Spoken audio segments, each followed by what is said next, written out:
twigs, the needles, the branches, even the trees will burn down, sometimes to a low stump or even a hole in the ground. Not like this one.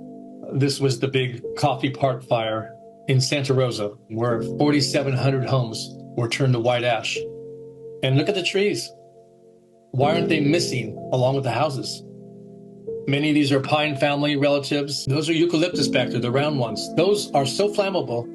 This was an entire bay forest, and I couldn't find one leaf burned.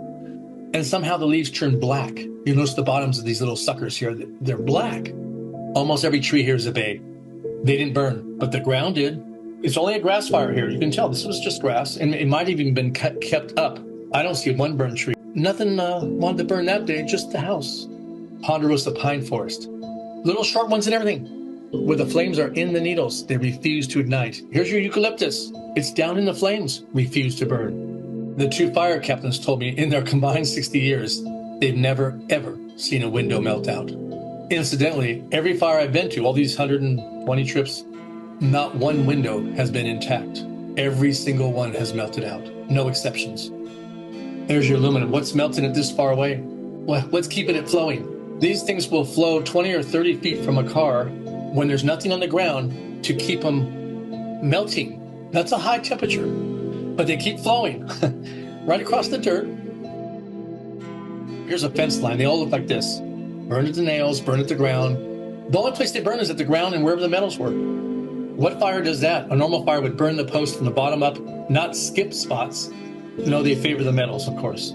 This is a tall post, perhaps 5 or 6 feet high, and way up high, eye level, just the nail area burned. Here's this board. What really burned? The nails on that board. This little guardrail is a park guardrail, and actually it's all wood. There's no metal here. The cross member, the long ones, and the post are all wood. And each one was burned like this, where the screws were. Many trees are cooking from the inside out. They're burned on the inside, and there's no hole to get a flame in there. This thing was about 4 feet in diameter in a spring, burned from the inside out, and not one leaf burned. When you look at the cuts, this is very important. These are 90% dead.